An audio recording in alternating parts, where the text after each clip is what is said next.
l'objectif de ce confinement, en tous les cas tel que je l'ai vécu, c'est un coup d'arrêt et c'est comme un grand espace qui s'ouvre sur cette possibilité de se rencontrer. Cette possibilité de pouvoir prendre le temps de se poser. Prendre le temps finalement de vivre, de prendre le temps de pouvoir profiter de chaque instant de la vie. Donc ce fameux diktat qui dit profite de l'instant présent, bah oui, mais profite de l'instant présent avec un agenda qui est surchargé, avec toutes ces exigences du quotidien, c'est hyper compliqué. C'est possible, d'accord? Ça demande un travail. Donc j'ai envie de dire que pour moi-même et pour l'ensemble des êtres humains sur cette terre, bon, tout le monde n'a pas vécu le confinement pareil forcément parce qu'on est tous différents et en plus il y en a qui ont bossé et autant dire qu'il y en a qui ont plus travaillé que d'autres suivant les professions.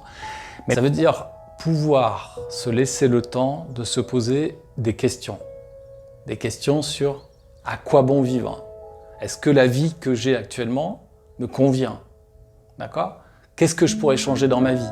Et je rencontre combien de personnes dans ce quotidien qui me disent bah oui, mais plus tard, quand je serai à la retraite, je ferai des voyages. Quand je serai à la retraite, j'ai plein de projets. Oui, mais est-ce que la personne va arriver à cette étape de la retraite? Est-ce que cette personne ne va pas mourir avant? Et j'ai envie de dire que ce confinement, il est là pour nous montrer, à travers ce virus, que la vie peut s'arrêter très rapidement.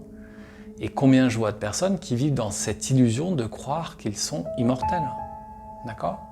Et de lutter contre ce temps qui passe et qui les amène vers ce moment programmé pour tous, qui est ce moment de la mort, de quitter la terre, de quitter ce corps qui est le véhicule qui nous permet de jouir à travers nos 5 sens de la vie. Ça peut être l'occasion de se poser plein de questions. Par exemple, j'ai un métier, est-ce que ce métier correspond à mes valeurs? Est-ce que j'ai envie de continuer ce métier dans ces conditions? Est-ce que j'ai envie de travailler aussi longtemps, autant d'heures dans ce métier? Donc toutes ces questions qu'on peut remettre à plus tard pour y donner des réponses profondes, effectivement pour y donner des réponses profondes, c'est déjà de se consacrer du temps à se poser la question. Parce qu'on peut se poser la question sans se la poser, en imaginant la réponse et puis en repoussant toujours au lendemain, pris dans ces exigences du quotidien et finalement pas prendre le temps de simplement inspirer et expirer. C'est-à-dire prendre le temps de conscientiser sa respiration. D'accord? Vivre l'instant présent, c'est ça. C'est pas autre chose que j'inspire, j'expire et je me laisse aller à ressentir ce que ça provoque, cet inspire et cet expire.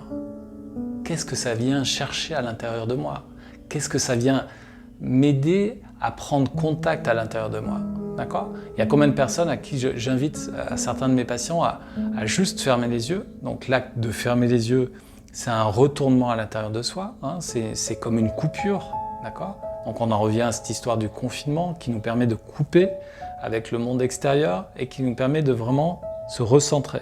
Donc c'est pour ça que vraiment j'invite les personnes à observer comment finalement, dans cette période du confinement, comment ils ont pu finalement combler cet espace qui était tout ce temps à eux, comblé par quoi? Par quoi l'ont-ils comblé? Donc je t'invite à te poser cette question. Par quoi, consciemment ou inconsciemment, tu as comblé cet espace du temps, sachant que ce temps, en général, il manque pour la plupart des êtres humains, surtout en Occident, d'accord? Comment il a été comblé? Et quand je dis comblé, c'est par quoi finalement je comble cet espace, hein? Par exemple, dire, ben voilà, là j'ai 5 heures devant moi, qu'est-ce que je vais faire de ces 5 heures? Et de suite dire, bah tiens, console vidéo, je vais regarder un film, je vais regarder la télévision. Finalement, prendre du temps pour s'occuper à travers l'extérieur, pour venir remplir quoi? Ce vide intérieur, d'accord? Alors que tout l'art et la manière, c'est d'arriver à comprendre qu'un jour, effectivement, tu peux remplir ce vide intérieur par du plein, mais un plein vivant, d'accord? C'est-à-dire ce que j'appellerais la rencontre avec soi-même. Donc ça, c'est tout un chemin, d'accord? Pouvoir se rencontrer soi-même. Et ce que j'ai pu effectivement découvrir dans cet espace du temps dans lequel j'ai pu me poser à l'intérieur de moi, c'est pouvoir expérimenter, par exemple, dans le couple, tous ces rendez-vous, d'accord, tous ces rendez-vous qui ont pu durer 1 heure, 2 heures, voire plus, à s'octroyer du temps. Et j'ai combien de couples qui, dans le peu d'exercices que je leur demande de faire à la maison, des exercices de communication, des exercices, ça peut être de massage, de communication dans l'intimité, de pouvoir prendre rendez-vous et d'ouvrir un espace-temps. Mais combien de couples me disent « mais on n'a pas le temps, on n'a pas le temps, on a plein d'occupations, et on a tellement d'occupations entre les enfants, le travail, et ci et là », tout un tas d'excuses qui font qu'ils sont emportés dans cette spirale infernale qui les emmène dans quelque chose d'hyper anxiogène. Donc à ce niveau-là, j'espère que ce confinement-là t'a permis de te poser ce genre de questions, et si ce n'est pas le cas, à travers cette vidéo, de pouvoir te les poser aujourd'hui, parce qu'il est toujours temps de pouvoir remettre en question son propre schéma. Donc qu'est-ce qui peut te montrer que finalement il y a quelque chose qui n'est pas satisfaisant dans ton quotidien? C'est peut-être des conflits que tu vis, qui sont répétitifs dans ta vie, et ces conflits qui peuvent t'inviter à te poser la question, bah, comment en sortir de ces conflits? Quelles questions tu pourrais te poser pour t'aider à sortir de ce cercle vicieux qui se répète depuis des mois, voire parfois depuis des années, qui va ancrer la croyance de dire « je n'ai pas droit au bien-être, je n'ai pas droit au bonheur », ou « le bonheur, c'est pas pour moi », ou « le bonheur, ça sera pour plus tard ». Tout ça, c'est ce que j'appelle le blabla du mental, d'accord? C'est que de l'illusion. En réalité, tout se joue dans cet espace de l'instant présent. Tout est possible.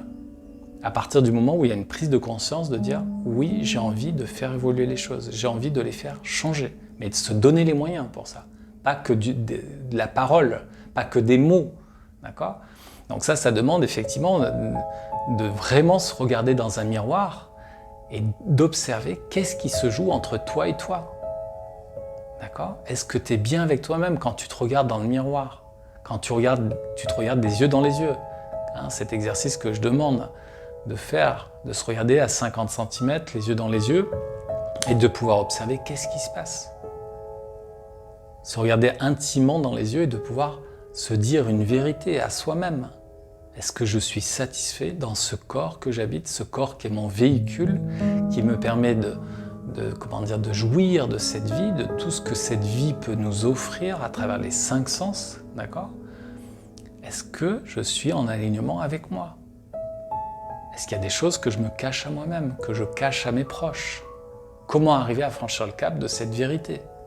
Donc tout ça, c'est un cheminement, hein, ce qu'on appelle un cheminement thérapeutique.